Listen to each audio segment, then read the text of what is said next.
ঘুমের চাইতে নামাজ ভালো, আর তুমি ঘুমাইও না। ঠিকমতো পড়িলে নামাজ জান্নাত তোমার ঠিকানা। ঘোষণা কার? আরো জোরে বলেন ঘোষণা কার?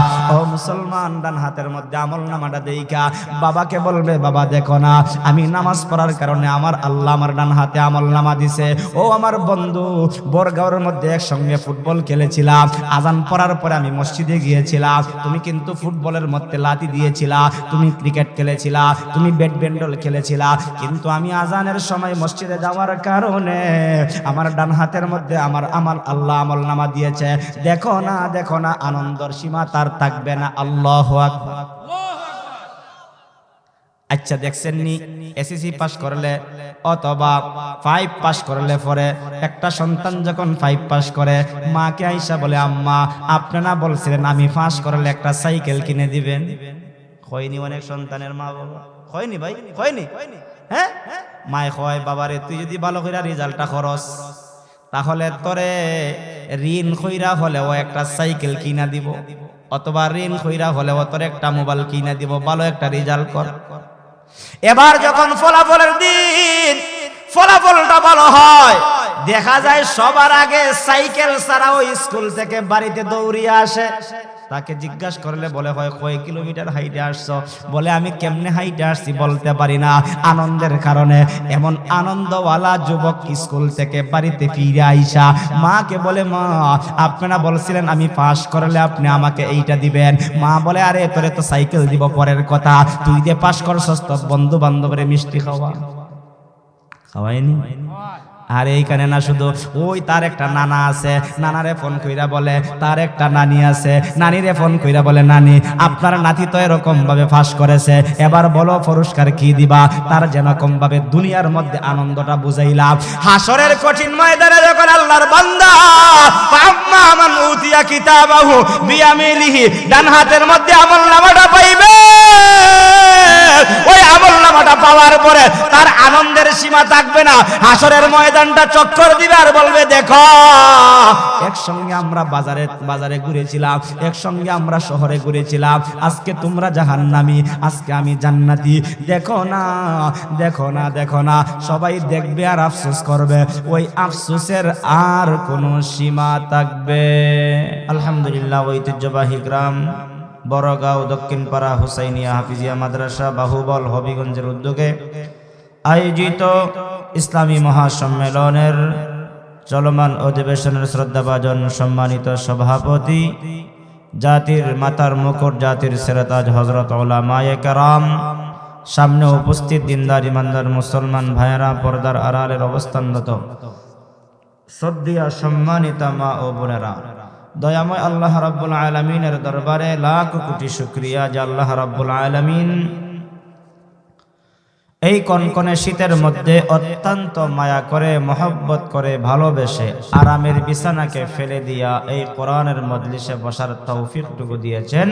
সেজন্য রব্বে কারীমের দরবারে মুসলমানের আওয়াজে দীপ্ত কণ্ঠে বলি আলহামদুলিল্লাহ।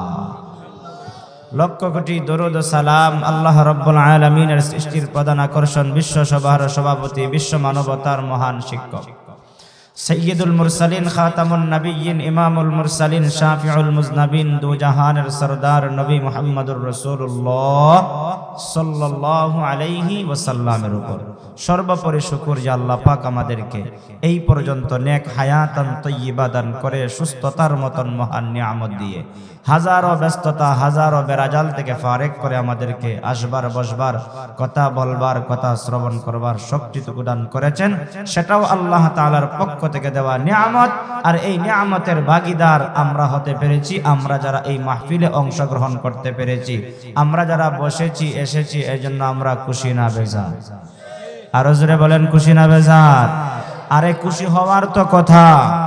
যারা এই মজলিসে বসেছে, বসার সাথে সাথে আল্লাহর পয়গম্বরের ভাষা অনুযায়ী আল্লাহ তাআলা বান্দার সমস্ত সগীরা গুনাহ মাফ করে দিয়েছে।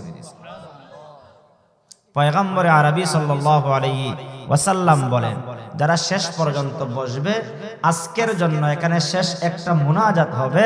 এই মুনাজাতের মধ্যে যদি কোনো আল্লাহর বান্দা তামাম জিন্দেগীর গুনাহ অন্যায় অপরাধের কথা স্মরণ করে আল্লাহর কাছে তওবা করতে পারে, আল্লাহর পয়গম্বর বলেন এই মজলিসে ওই বান্দার কবিরা গুনাহকে মাফ করে দিয়া আল্লাহ তাকে মাসুম বানায়া বাড়িতে ফিরিয়ে দিবে। তাহলে এই মজলিসটা আমাদের জন্য দামি নাকি বেদামি? হ্যাঁ, দুনিয়াতে কেউ কারো আপন না। প্রমাণ করেছে অতীতের করুণা, বাবার করুণা হয়ে গেলে সন্তান কাছে আসে নাই, সন্তানের করুণা হইলে বাবা কাছে আসে নাই। এটা তো দুনিয়ার বাস্তবতা। একটা নেকি দিয়া কেউ আপনাকে সহযোগিতা করবে, এমন একটা দিন আসবে আপনার নেকি আপনার উপকারে আসবে, আপনার সওয়াব আপনার উপকারে আসবে। আপনি যে এখানে বসেছেন, আপনি যে সুবহানাল্লাহ বলতেছেন, আলহামদুলিল্লাহ বলতেছেন, আল্লাহু আকবার বলতেছেন, হয়তো এখানে কতবার সুবহানাল্লাহ বলেছেন এক সপ্তাহ পরে আপনি ভুলে যাবেন, কিন্তু আপনার আমার কাদের মধ্যে দুইজন ফেরেশতা আছে, সম্মানিত ফেরেশতা। আল্লাহর ভাষায় বলেন কিরামান কাতিবিন, সম্মানিত দুইজন লেখক ফেরেশতা। আপনি কতবার সুবহানাল্লাহ বলেছেন তারা লিপিবদ্ধ করেছে, কতবার আলহামদুলিল্লাহ বলেছেন তারা লিপিবদ্ধ করেছে। বর্গার মানুষ ভুলে যাইতে পারে, দক্ষিণ পাড়ার মানুষ ভুলে যাইতে পারে, সম্মানিত ফেরেশতা ভুলে নাই, আল্লাহর খাতার মধ্যে উঠে গেছে। এটা হাসরের ময়দানে যখন দেখানো হবে তখন আফসোস করবেন আর বলবেন হায় হায়, আমি যদি আরো দুইবার বেশি সুবহানাল্লাহ বলতে পারতাম আজকে তো আমার মাকাম উঁচু হয়ে যাইতো। তারা তো এই আফসোস করবে। যারা বলে নাই, যারা আসে নাই, যারা এখানে অংশগ্রহণ করতে পারে নাই, তাদের আফসোসের কোনো সীমা থাকবে। এজন্য অল্প সময় কথা বলবো, নেকির উদ্দেশ্যে, গুনাহ মাফের উদ্দেশ্যে আমরা বসতে রাজি আছি। কারা কারা হাত তুলে দেখায়?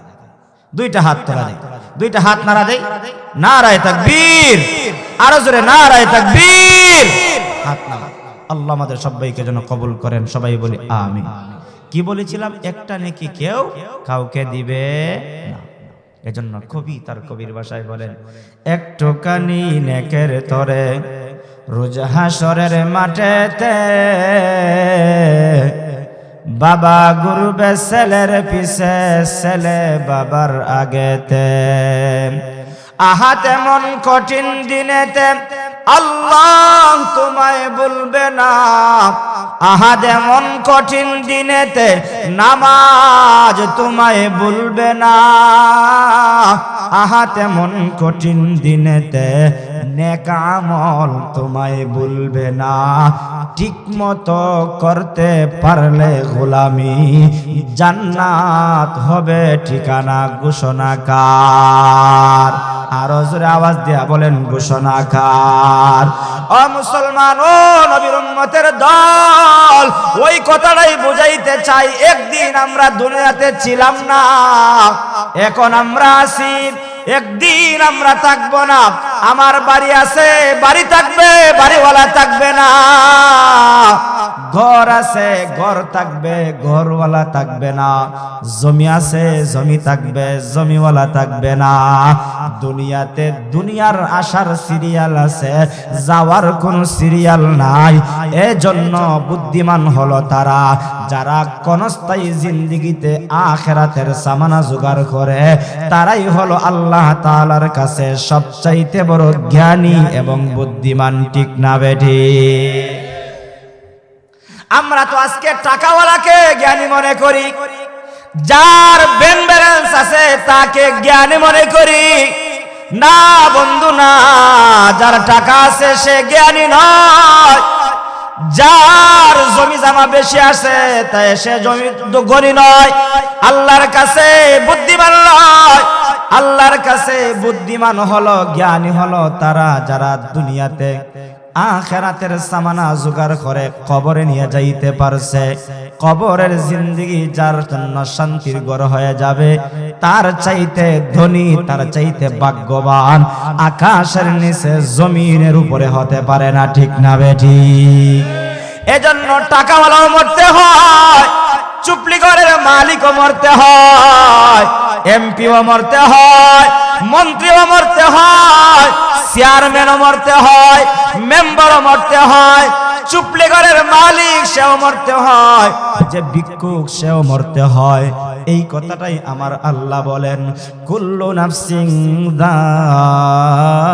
যায়িকাতুল মাউত, প্রত্যেকটা প্রাণীকেই মৃত্যুর স্বাদ গ্রহণ করতে হবে। একটা জবানও বন্ধ রাখবেন না, আওয়াজ দিয়া বলেন সেই কথাটা ঘোষণা কার? আরো জোরে আওয়াজ দিয়া বলেন ঘোষণা কার? ও মুসলমান, আমার আল্লাহ যত বড়, আমার আল্লাহর কথাও তত বড়, আমার আল্লাহ যত বড়, আমার আল্লাহর পাওয়ারও তত বড়, আমার আল্লাহ যত বড়, আমার আল্লাহর ক্ষমতাও তত বড়। আল্লাহ বলেন, জানো দুনিয়াতে আমি আল্লাহ তাআলার একটা নাম আছে রহমান। এই রহমান নামের খাতিরে আমি আল্লাহ হিন্দুরেও খাওয়াই, কুলিরেও খাওয়াই, খ্রিস্টানরেও খাওয়াই, বেদিন বেঈমানরেও খাওয়াই, 5 ওয়াক্ত নামাজ যে পড়ে তারেও খাওয়াই, তাহাজ্জুদ গুজার যে তারেও খাওয়াই, যে মদ গাঞ্জা খায় তারেও আমি আল্লাহ খাওয়াই। কাউরে আমি আল্লাহ বেইনসাফি করি না। কেন করি না? আমি আল্লাহ তাআলার একটা নাম হলো রহমান। ব্যাপক আকারে আল্লাহ বুঝাইতে চান দুনিয়াটা পরীক্ষার হল। মনে করেন বরগাঁও এলাকার 10টা যুবক এবার স্কুলে পরীক্ষা দিবে। আজকে মনে করেন বাংলা সাবজেক্ট, এই সাবজেক্টের দিন যদি কেউ মনে করে আমি জ্ঞানী, আমি বুদ্ধিমান, আজকে আমি বাংলা সাবজেক্টের পরীক্ষা দিব না, ইংলিশ লিখব, লিখতে পারবা? কোনো বাধা দেওয়া হবে? বলে আমি আজকে জ্ঞানী হিসাবে বাংলার সাবজেক্টের দিন আমি অঙ্ক দিব, দিতে পারবা? পারসা পেপার তুমি বড়াইতে পারবা, লিখতে পারবা? ফলাফলের বেলায় দেখা যাবে তোমার সেই পারসা পেপারটা গ্রহণযোগ্য হবে না, সেটা তোমার জন্য বাতিল হয়ে যাবে।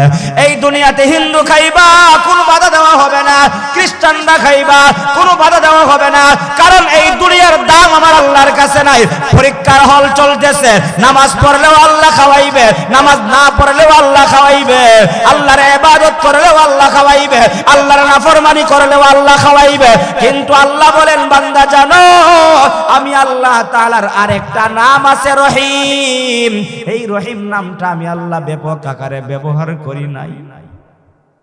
এই নামটা আমি আল্লাহ তাআলা খাস ভাবে ব্যবহার করি। খাস ভাবে ব্যবহার করি বলতে আমি আল্লাহ আখেরাতে ইমানদার দেইকা দেইকা, আমলদার দেইকা দেইকা, দিনদার মুত্তাকি দেইকা, আল্লাহ প্রেমিক দেইকা, কোরআন প্রেমিক দেইকা, মাদ্রাসা প্রেমিক দেইকা, দ্বীন ইসলাম প্রেমিক দেইকা আমার আল্লাহ তাআলা ওই লিস্টের মধ্যে কে সুবহানাল্লাহ বলেছিল, লিস্টের মধ্যে দেখবেন কে আলহামদুলিল্লাহ বলেছিল, কে আল্লাহু আকবার বলেছিল। যুবকে বলল নাকি বৃদ্ধ লোকটায় বলল, মা বলল নাকি শাশি বলল, নাকি দাদি বলল, নাকি দাদাই বলল, যে বলবে তাকে দেইকা দেইকা দেইকা দেইকা আমার আল্লাহ তাআলা রহিম নামের খাতিরে জান্নাতের মেহমান বানায়া দিবে। তিনি হলেন আপনার রব, আমার রব একমাত্র কে? আরো জোরে আওয়াজ দিয়া মহব্বতের সাথে বলেন তিনি কে? আরো জোরে বলেন কে? আরো জোরে বলেন কে? আরো জোরে বলেন, হইছে না? জোরে বলেন তিনি কে? अल्लाह अल्लाह क्या मुबारक नाम है, अल्लाह अल्लाह आशिकों का काम है, अल्लाह अल्लाह इचे शीरीन नाम शीरे शाब कारनी कुनद जानम तमाम, अल्लाह अल्लाह तू मेरा माबूद है, अल्लाह अल्लाह तू मेरा माशूक है, या इलाही मुझसे मुझको दूर कर, ताकि देखो मुझ में तुझको एक नजर। ओ ভরগাঁও এলাকার যুবক বৃদ্ধ বাবা, আল্লাহর মহব্বত নিয়ে যখন আল্লাহকে ডাকো, এই ক্ষণস্থায়ী জিন্দেগিতে আল্লাহকে যখন আল্লাহ বলে ডাকো, আল্লাহ আল্লাহ তাআলা আপনার চেহারার দিকে তাকায় থাকেন, আমার চেহারার দিকে তাকায় থাকেন।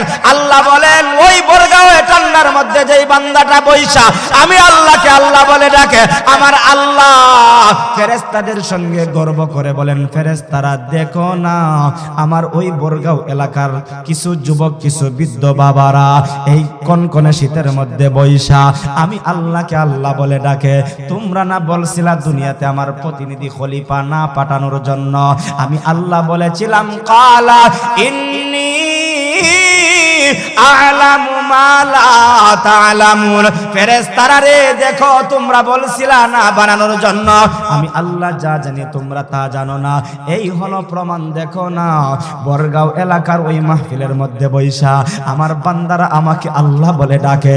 দেখো না আমার বান্দা চাইলে ইচ্ছা করলে ঘুমিয়ে যাইতে পারতো, আমার বান্দা চাইলে ইচ্ছা করলে গান বাজনায় যাইতে পারতো, আমার বান্দা চাইলে হেডফোন কানের মধ্যে লাগাইয়া গান বাজনা শুনতে পারতো, কিন্তু বান্দা গান বাজনা ছেড়ে দিয়া এরকম ভাবে যাত্রা গান ছেড়ে দিয়া আরামের ঘুম হারাম করে দিয়া ঠান্ডা বিছানার মধ্যে বইসা আমি আল্লাহকে মুখটা বইরা আল্লাহ বলে ডাকে। ফেরেশতা সাক্ষী থাকো এই মুহূর্তে আমি আল্লাহ আমার বান্দাদের উপরে খুশি হইয়া তাদের জন্য জান্নাতের 8টা দরওয়াজা খুলে দিলাম। আরো জোরে বলেন না সুবহানাল্লাহ। ও মুসলমান, ও নবীর উম্মতের দল, মরবো এতে কোনো সন্দেহ নাই, কিন্তু মরার পরে আমার একটা ঠিকানা আছে, আপনার একটা ঠিকানা আছে। আল্লাহ তাআলা দুনিয়াতে সবাইকে একাকার চলার শক্তি দিয়েছেন। বরগাঁও যদি বাজার থাকে, অথবা রশিদপুর যদি বাজার থাকে, অথবা মিরপুর যদি বাজার থাকে, ওই বাজারের মধ্যে যেখানে মাছ বিক্রি হয় সবাই একই জায়গার মাছ ক্রয় করে, যেখানে শাক সবজি বিক্রি হয় একই জায়গা থেকে সবাই শাক সবজি ক্রয় করে, যেখানে চাউল বিক্রি হয় একই জায়গার চাউল সবাই ক্রয় করে। সবাইকে একাকার চলার শক্তি দান করেছেন আল্লাহ। কিন্তু রে যুবক, মারা যাওয়ার পরে একই কবরের মধ্যে দেখা যায় 2 জন ব্যক্তি ঘুমাইল। একজনের কবরটা জান্নাতের বাগান হয়ে গেল, আরেকজনের কবরটা জাহান্নামের গর্ত হয়ে গেল। ও মুসলমান নবীর উম্মতের দল, আল্লাহর পয়গম্বর ডাক দিয়া বলেন قال رسول الله صلى الله عليه وسلم القبر روضة من رياض الجنة أو حفرة من حفر النار। কারো কবরটা হয় জান্নাতের বাগান, কারো কবরটা হয় জাহান্নামের একটা গর্ত। জান্নাতের বাগান কার কবরটা হয়? যে দুনিয়াতে ঈমানওয়ালা ছিল, দুনিয়াতে নেক আমলকারী ছিল, দুনিয়াতে নামাজি ছিল, দুনিয়াতে যারা কোরআনওয়ালা ছিল, দুনিয়াতে যারা আল্লাহকে মানত, দুনিয়াতে যারা নবীকে মানত, দুনিয়াতে যারা নবীর বিধান মতো জীবনটাকে পরিচালনা করত, মরতে দেরি তার কবরটা জান্নাতের বাগান বানাইতে দেরি হয় না। আল্লাহু আকবার। আরো জোরে আওয়াজ দিয়া বলেন না আল্লাহু আকবার। ও মুসলমান, পক্ষান্তরে আমার পয়গম্বর বলেন বেনামাজি হইয়া মারা যাইবা, আমলদার হইয়া মারা যাইবা, গান বাজনা শুইনা মারা যাইবা, এরকম ভাবে মাজারে গিয়া ডুল তবলা বাজায়া বাজায়া মারা যাইবা। শুনে রাখো তোমারও একটা মরণ আছে, ইমানদারেরও একটা মরণ আছে। তোমার মরণটা হলো আল্লাহওয়ালার মরণ, আর গান বাজনা শুইনা যারা মরণ হয় তাদের মরণটা হলো কুকুরের মরণ। ও মুসলমান, এমন মরা যখন মরবে, মারা যাওয়ার পরে বরগাঁও এলাকার মসজিদ আছে, মসজিদের মধ্যে যখন তার জানাজাটা নেওয়া হয়, একজন মানুষ দাঁড়ায়া বলে লোকটা কেমন ছিল? বেনামাজি লোকটা সম্পর্কে সবাই সাক্ষী দেয়, হয় তাই খুব বালা আসলাম দেয়নি, কিন্তু আপনাদের মিথ্যা সাক্ষী দিলেন। ও ইমাম সাহেব, আপনাদের মিথ্যা সাক্ষী দিলেন। ও দুনিয়ার টাকাওয়ালা, বেনামাজির বিপক্ষে না দিয়া পক্ষে সাক্ষী দিলা। বেনামাজিরা তো বেনামাজি ছিল, আল্লাহর নাফরমান ছিল, এমন কিছু কাজকর্ম করেছে যেই কাজকর্ম করার দ্বারা তার ঈমান চলে গেছে, সে নিজেই বলতে পারে না। এমন বংশধারী মুসলমান আমাদের দেশে আছে না? না, কথাটা হয়তো তিতা লাগতে পারে। ইমান গ্রহণ করতে কিছু জিনিসের প্রয়োজন, 7টা জিনিসের প্রয়োজন। ইমান যাইতে গেলে 7টা জিনিসের প্রয়োজন না, একটা জিনিস আপনি অতিক্রম করলেই আপনি মুসলমান থেকে খারিজ হয়ে গেলেন। ছোট্ট একটা উদাহরণ দেই, পর্দা করা ফরজ, বিধান কার? কেউ যদি বলে আমি পর্দা মানি না, সঙ্গে সঙ্গে সে মুসলমান থেকে খারিজ হয়ে গেল। আমি পর্দা করি না, গুনাহগার হব। পর্দাকে অস্বীকার করলে ঈমান চলে গেল। নামাজ পড়ি না, গুনাহগার হব। নামাজকে অস্বীকার করলে ঈমান চলে গেল। এমন কত বেনামাজি, নামাজকে অস্বীকারী কত মানুষ মরলো, তার জানাজা হইল। আবার দেখা যায় মসজিদের ইমাম সাহেব দাঁড়ায় দাঁড়ায় দোয়া করলো, এমন কি তার জন্য কোরআনুল কারীম খতম করা হইল। আল্লাহর জাতের কসম করে বলতে পারি, ঈমানবিহীন ব্যক্তির জানাজা যতই পড়া হয় না কেন, ঈমানবিহীন ব্যক্তির কবরের পাশে দাঁড়াইয়া যতই কোরআন তেলাওয়াত করা হয় না কেন, আল্লাহর জাতের কসম, আল্লাহর জাতের কসম, তার কবরের মধ্যে শাস্তি হবে, এতে কোনো সন্দেহ। এটা আমার কথা নয়, এটা আমার কথা নয়। দেখছেন নি বড় বড় গুরুস্থান আছে। আমি আমার ছোটবেলায় আমার গ্রামের মধ্যে দেখেছি 2 গ্রাম 3 গ্রাম মিলা বড় একটা গুরুস্থান আছে। 3 গ্রামের মানুষে 4 গ্রামের মানুষে একই জায়গায় কবর দেয়। এরকম বড় বড় গুরুস্থান আছে না নাই? আরো জোরে বলেন। ওই সমস্ত গুরুস্থানের মধ্যে কিছু কিছু মানুষ দেখা যায় ছাগল ডিকরা দেয়, গরু ডিকরা দেয়। দুপুর বেলা দেখা যায় ডিকরা সিরা, ছাগল দৌড় মারে, গরু দৌড় মারে। দেখছেন নি? হ্যাঁ, আল্লাহর পয়গম্বর বলেন, বেআমলদার নাফরমানের কবরের মধ্যে যে আযাব হয়, একমাত্র মানুষ ছাড়া সমস্ত প্রাণীরা কবরের শাস্তি দেখতে পায়। যখন দেখে নাফরমানের কবরে শাস্তি হয়, সহ্য করতে পারে না প্রাণী নামক গরুটা, দৌড়িয়া ডিকরাটা সিরা দেখা যায় গুরুস্থান পালিয়ে যায়। আল্লাহর পয়গম্বর বলেন, এই দৃশ্য যদি কোনো মানুষ দেখত, মা তার সন্তানকে কবরের মধ্যে নামাইতো না, সন্তান তার মাকে কবরের মধ্যে নামাইতো না। আমরা দেখেছি মা মারা গেলে সন্তান মাতার দিকে দইরা মার লাশটা কবরের মধ্যে রাইখা বিসমিল্লাহি ওয়া আলা মিল্লাতি রাসূলিল্লাহ বলে রাইখা আসে। যদি কবরের শাস্তি দেখতো কোনো মানুষ, আল্লাহর জাতের কসম, কোন মানুষ তার মাকে কবরের মধ্যে রাখতে নামতো না। ও মুসলমান নবীর উম্মত, আমার পয়গম্বর মুহাম্মদুর রাসূলুল্লাহ বলেন, যদি বেনামাজি হইয়া মারা যাও, নাফরমান হইয়া মারা যাও, তোমার কবরে শাস্তি হবে। মরার পরে নিজের চোখ দিয়া দেখবে, মরার পরে নিজের কান দ্বারা শ্রবণ করবে। ব্যাখ্যা মুফাসসিরিনে কেরাম লেখেন, নিজের চোখ দিয়ে দেখবে মানে হলো বেনামাজির কবরের মধ্যে শাস্তি হয়। আল্লাহর পয়গম্বরের কথা, বেনামাজির কবরের পাশের কবরেও শাস্তি হয়। আল্লাহর পয়গম্বরের কথা, পাশের কবরের মধ্যে, অর্থাৎ মনে করেন আপনার একটা ঘর লাগা আর একটা ঘর আছে, পাশের ঘরে যদি এরকম ভাবে ঢুমঢুম আওয়াজ করে, পাশের ঘরের মানুষ বলতে পারে কি পারে না? আরো জোরে বলেন। আল্লাহর পয়গম্বর মুহাম্মদুর রাসূলুল্লাহ ডাক দিয়া বলেন, বেনামাজির কবরের মধ্যে শাস্তি হয়। আর আল্লাহ তার কোরআনের মধ্যে প্রমাণ করেন, ওই বান্দা যখন কবরের মধ্যে শাস্তি হবে, নিজের চোখ দিয়া দেখবে, নিজের চোখ দিয়া দেখবে, কান দ্বারা শ্রবণ করবে, তখন আল্লাহকে ডাক দিয়া বলবে, রব্বানা, হে আমাদের রব। ও দুনিয়ার মুসলমান, আমরা একটা কথা বলি, দাঁত থাকতে দাঁতের মর্ম বুঝো।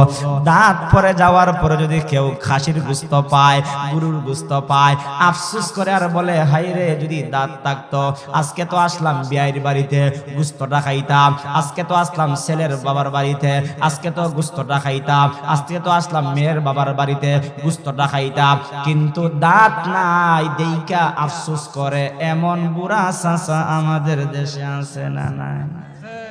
আসেনি?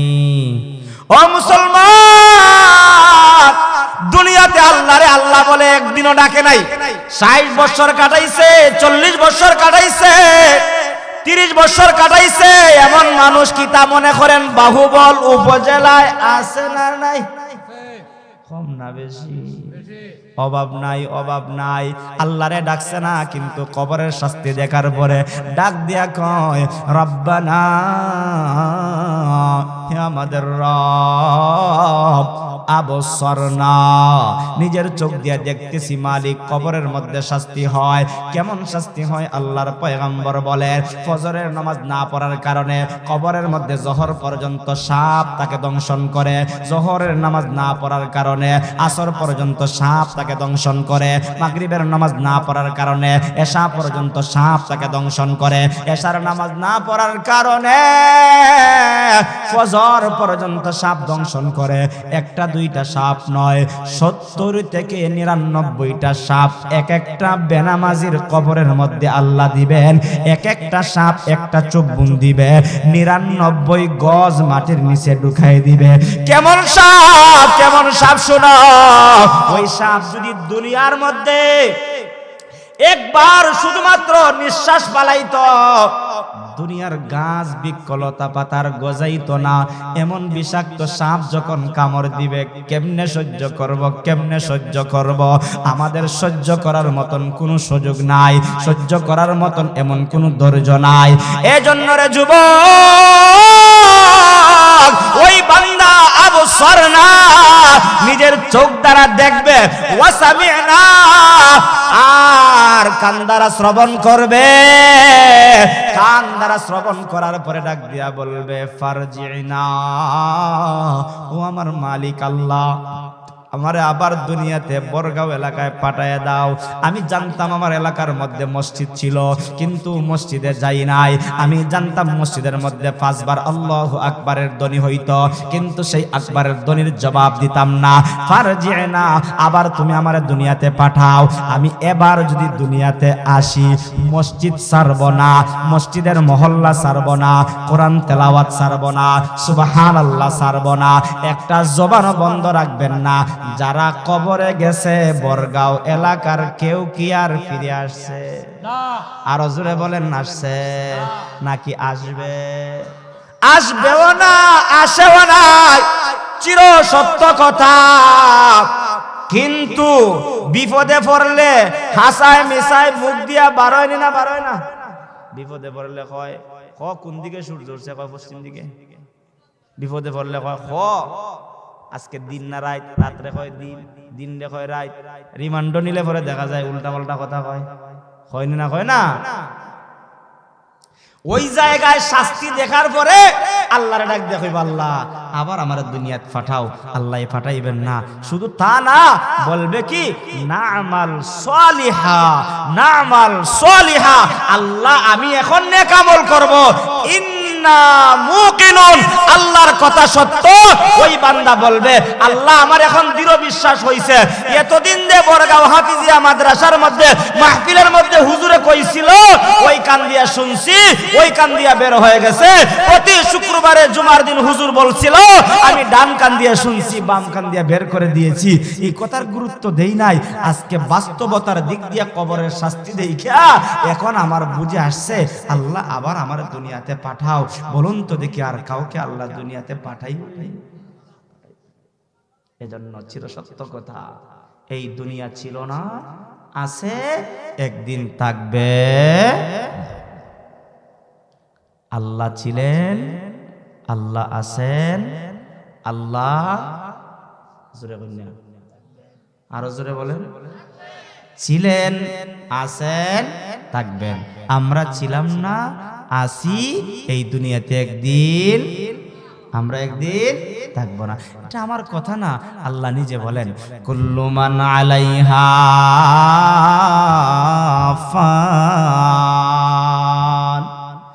কুল্লু মান আলাইহা ফান,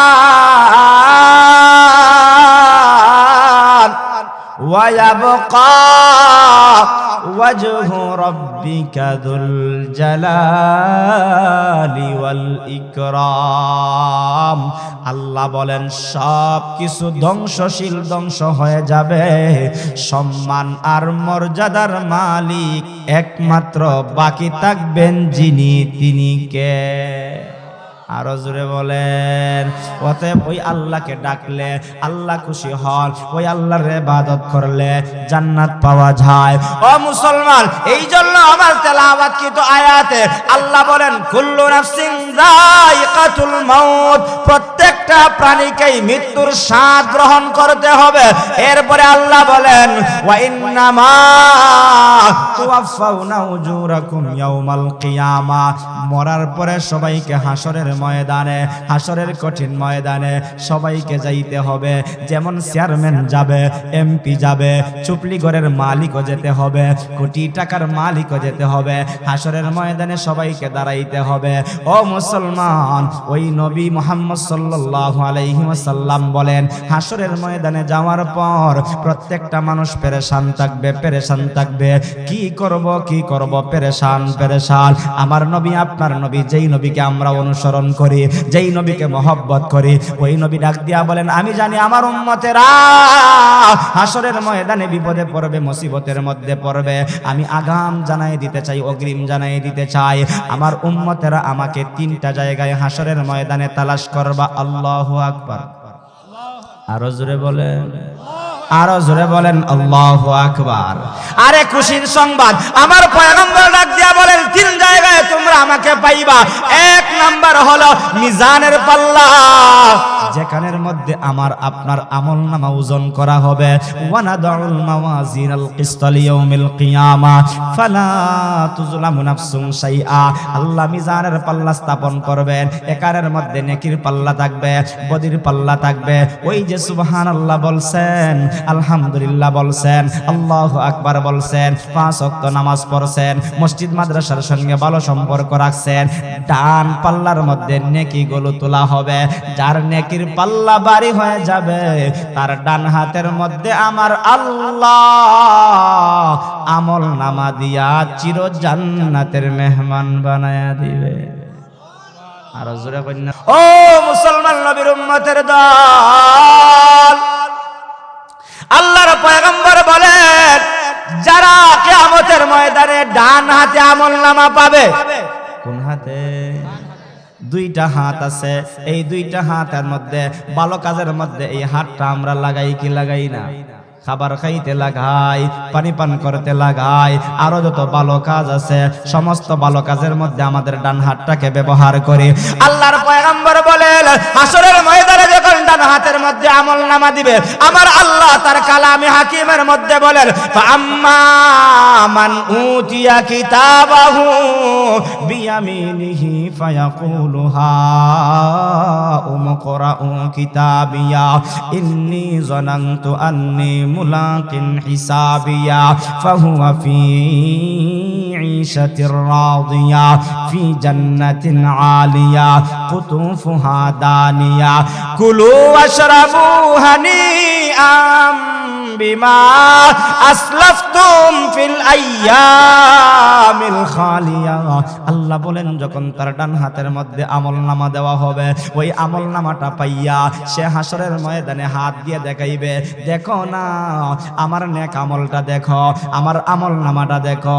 ও আমার চাচা যান, আপনার বাড়িতে আমি থাকতাম, একই বাড়িতে থাকতাম, কিন্তু ফজরের সময় যখন আসসালাতু খায়রুম মিনান নাওম, ঘুমের চাইতে নামাজ ভালো, আর তুমি ঘুমাইও না, ঠিকমতো পড়িলে নামাজ জান্নাত তোমার ঠিকানা। ঘোষণা কার? আরো জোরে বলেন ঘোষণা কার? ও মুসলমান, ডান হাতের মধ্যে আমলনামাটা দেইখা বাবাকে বলবে বাবা দেখো না আমি নামাজ পড়ার কারণে আমার আল্লাহ আমার ডান হাতে আমলনামা দিছে। ও আমার বন্ধু, বরগাঁওর মধ্যে একসঙ্গে ফুটবল খেলেছিলাম, আজান পড়ার পরে আমি মসজিদে গিয়েছিলাম, তুমি কিন্তু ফুটবলের মধ্যে লাথি দিয়েছিলা, তুমি ক্রিকেট খেলেছিলা, তুমি ব্যাডমিন্টন খেলেছিলা, কিন্তু আমি আজানের সময় মসজিদে যাওয়ার কারণে আমার ডান হাতের মধ্যে আমার আল্লাহ আমলনামা দিয়েছে। দেখো না দেখো না, আনন্দের সীমা তার থাকবে না। আল্লাহু আকবার। আচ্ছা দেখছেন নি, এসএসসি পাস করলে অথবা 5 পাস করলে পরে একটা সন্তান যখন 5 পাস করে মাকে আইসা বলে, আম্মা আপনারা বলছিলেন আমি পাস করলে একটা সাইকেল কিনে দিবেন। হয়নি অনেক সন্তানের মা বাবা? হয়নি ভাই, হয়নি? হ্যাঁ, মায় কয়, বাবারে তুই যদি ভালো করে রেজাল্টটা করস তাহলে তোরে ঋণ কইরা হলেও একটা সাইকেল কিনা দিব, অথবা ঋণ কইরা হলেও তোর একটা মোবাইল কিনা দিব, ভালো একটা রেজাল্ট কর। এবার যখন ফলাফলের দিন, ফলাফলটা ভালো হয়, দেখা যায় সবার আগে সাইকেল ছাড়াও স্কুল থেকে বাড়িতে দৌড়িয়ে আসে। তাকে জিজ্ঞাসা করলে বলে, হয় কয় কিলোমিটার হাইটে আসছো? বলে আমি কেমনে হাইটে আসছি বলতে পারি না, আনন্দের কারণে। এমন আনন্দওয়ালা যুবক স্কুল থেকে বাড়িতে ফিরে আইসা মাকে বলে, মা আপনারা বলছিলেন আমি পাস করলে আপনি আমাকে এইটা দিবেন। মা বলে, আরে তোরে তো সাইকেল দিব পরের কথা, তুই যে পাস করছস তোর বন্ধু বান্ধবের মিষ্টি খাওয়ায়নি? আর এইখানে না শুধু, ওই তার একটা নানা আছে, নানারে ফোন কইরা বলে তার একটা নানি আছে, নানিরে ফোন কইরা বলে, নানি আপনার নাতি তো এরকম ভাবে ফাঁস করেছে, এবার বলো পুরস্কার কি দিবা। তার যেরকম ভাবে দুনিয়ার মধ্যে আনন্দটা বুঝাইলাম, হাসরের কঠিন ময়দানে যখন আল্লাহর বান্দা ফাম্মা মান উতিয়া কিতাবাহু বিয়ামিলিহি, ডান হাতের মধ্যে আমলনামাটা পাইবে, ওই আমলনামাটা পাওয়ার পরে তার আনন্দের সীমা থাকবে না। হাসরের ময়দানটা চক্কর দিবে আর বলবে, দেখো একসঙ্গে আমরা বাজারে ঘুরেছিলাম, একসঙ্গে আমরা শহরে ঘুরেছিলাম, আজকে তোমরা জাহান্নামী, আজকে আমি জান্নাতি। দেখো না দেখো না দেখো না, সবাই দেখবে আর আফসোস করবে, ওই আফসোসের আর কোনো সীমা থাকবে। পক্ষান্তরের যুবক, ওয়াইন্নামা তুওয়াফাউনা উজুরাকুম ইয়াউমাল কিয়ামা, আমাদেরকে হাসরের ময়দানে যেতে হবে। হাসরের ময়দানে যখন যারা যাত্রা গানে গিয়েছিল, যারা আল্লাহর বিরুদ্ধে বাউল সম্প্রদায়ের মতন গালিগালাজ করেছিল, এমনও কিছু নাস্তিক আছে যারা আল্লাহর বিরুদ্ধে কথা বলে, এমন নাফরমান মারা যাওয়ার পর হাসরের ময়দানে যখন যাবে, মিজানের পাল্লা স্থাপন করা হবে, নেকির পাল্লার চাইতে বদির পাল্লা যখন ভারী হয়ে যাবে, এবার তার বাম হাতের মধ্যে আমলনামাটা দেওয়া হবে। এরকম ভাবে সম্মানের সহিত দেওয়া হবে না। আল্লাহর পয়গম্বর বলেন, তার বুকটা ছিদ্র করা হবে, ছিদ্র কইরা বাম হাতটা ওইদিকে ঢুকানো হবে, পিছন দিক দিয়ে বের করা হবে। এবার আমলনামা দেখবে কেমনে? মুফাসসিরিনে কেরাম তাফসীরের কিতাবের মধ্যে উল্লেখ করেন, এরকম ভাবে মটকায়া গারটা ভেঙে ফেলবে। মটকায়া গার জিন্দা মানুষের ভাঙতে তো দেখেন নাই, মুর্দা মানুষের দেখেছেন। হিন্দু সম্প্রদায়ে যারা আছে দেখবেন মটকায়া ভাঙে। আমি আমার ছোটবেলায় দেখছিলাম, দেখছেন না আপনারা? হ্যাঁ, যারা দেখছেন তারা বলতে পারবেন, মুর্দা মানুষের বাংলে পরে যেরকম ভাবে কষ্ট হয়, জিন্দা মানুষের বাংলে তার চাইতে কম হয় না বেশি হয়। ওই মানুষটার ওই গালটা মটকে দিয়া তার পিছনের দিক দিয়া এরকম ভাবে যখন হাতটার মধ্যে আমলনামা দেওয়া হবে, আল্লাহ তাআলা বলেন, ওয়া আম্মা মান উতিয়া কিতাবাহু বিশিমালিহি ফায়াকুলু ইয়া লাইতানি লাম উতা কিতাবিয়া ওয়া লাম আদরি মা হিসাবিয়া ইয়া লাইতাহা কানাতিল কাদিয়া মা আগনা আন্নি মালিয়া হালাকা আন্নি সুলতানিয়া খুযুহু ফাগুল্লুহু থুম্মাল জাহিম সাল্লু থুম্মা ফি সিলসিলাতিন দারউহা সাবউনা দিরাআন ফাসলুকু। আল্লাহ বলেন, যখন তার বাম হাতের মধ্যে আমলনামাটা দেখবে, দেইকা আফসোস করে আর বলবে, হায় রে হায়, আমার মরণটাই যদি শেষ হয়ে যাইত, হায় রে হায়, আমি যদি ওই জায়গায় উপস্থিত না হইতাম। এক পর্যায়ে আল্লাহ বলবেন, হালাকা আন্নি সুলতানিয়া, আজকে তোমার ক্ষমতা গেল কোথায়? আজকে তোমার বাদশাহী গেল কোথায়? কত বাদশাহ দুনিয়াতে আইলো গেল, খালি হাতে যাইতে হলো। কত বাদশাহ আইলো গেল, যাওয়ার সময় খালি হাতে যাইতে হলো। ঠিক না বেঠিক? আরো জোরে বলেন, ঠিক না বেঠিক? ওই বাম হাতের মধ্যে আমলনামাটা দেখে আফসোস করবে। ওই আফসোস থেকে আমরা বাঁচতে চাই। কারা কারা হাত তুলে আমার আল্লাহরে দেখায়? আল্লাহ আমাদের সবাইকে জাহান্নাম থেকে মুক্তি দিয়া জান্নাতবাসী করো, সবাই দিল থেকে আওয়াজ দিয়া বলি আমিন। সংক্ষিপ্ত কথা, ওয়া ইন্নামা তুওয়াফাউনা উজুরাকুম ইয়াউমাল কিয়ামা, কিয়ামতের দিন যখন আমাদেরকে উপস্থিত করা হবে, এরপরে বলা হয় ফামান যুহজিহা আনিন নার, যাকে জাহান্নাম থেকে দূরে সরানো হবে, ওয়া উদখিলাল জান্নাতা ফাকাদ ফাজ, যাকে জান্নাতে প্রবেশ করানো হবে, এ সবচাইতে বড় সাকসেসফুল, এ সবচাইতে বড় কামিয়াব। জাহান্নাম থেকে মুক্তি পেয়ে জান্নাতবাসী আমরা হতে চাই তো ইনশাআল্লাহ।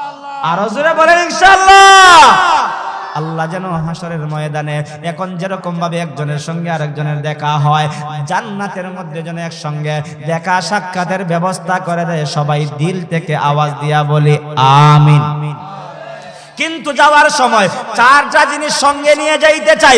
আপনিও চান, আমিও চাই। এই কথাটা বলে আমি শেষ করে ফেলবো। আমিও চাই, আপনিও চান। আল্লাহর পয়গম্বর বলেন, মারা যাওয়ার পরে কবরে যখন যাইবা, কবরের মধ্যে চারটা জিনিস নিয়ে যাইবা। এক নাম্বার হলো আল্লাহর কোরআন। এই কোরআন এই হুসাইনিয়া মাদ্রাসায় পড়া হয় কি হয় না? আরো জোরে বলেন। দুই নম্বরে ওয়াসসালাতু আইয়ামিনিহি, এই মাদ্রাসার মধ্যে, নুরানি মাদ্রাসার মধ্যে নামাজ পড়া হয়, নামাজের প্র্যাকটিক্যাল শিক্ষা দেওয়া হয় কি হয় না? ও ভাই, ও এক মিনিট বসেন, শেষ করে দিতে ফেলবো। এখন যে উঠবো জরিমানা দেওয়া লাগবে। এখন যে উঠবো জরিমানা দেওয়া লাগবো। ওই সিলানি একটা কথা দেয়, ওই কমিল্লার একুজরে হয় না, মুস্তাক ফৈজি সাহেব হয় কিতা, আমার ওয়াজও আওয়ান যাইব, ববন যাইব, কিন্তু যাওয়ান যাইতো না। হ্যাঁ, ওই বেটার সাথে সামনে আমার প্রোগ্রাম আছে, বেটারা জিগাইতাম আওয়ান যাইব, যাওয়ান যাইতো না। একটা মানুষ বিপদে পড়লে কিতা করবো, বেটা আবার সুবিধা শিখাই দিছে, হয় যদি খের ধরে সিফা মেরে ধরে রেখে, এরপরও যাওয়ান যাইতো নাই। ও ভাই, শেষ পর্যন্ত একটু ধৈর্য ধরে 5 মিনিটের ভিতরে শেষ করব। একটু মজা করলাম যে আল্লাহর পয়গম্বর বলেন চারটা জিনিস নিয়ে যাও। এক নম্বরে তিলাওয়াতুল কোরআন। এই মাদ্রাসায় তেলাওয়াত শিক্ষা দেওয়া হয় কি হয় না? আরো জোরে বলেন, হয় কি হয় না?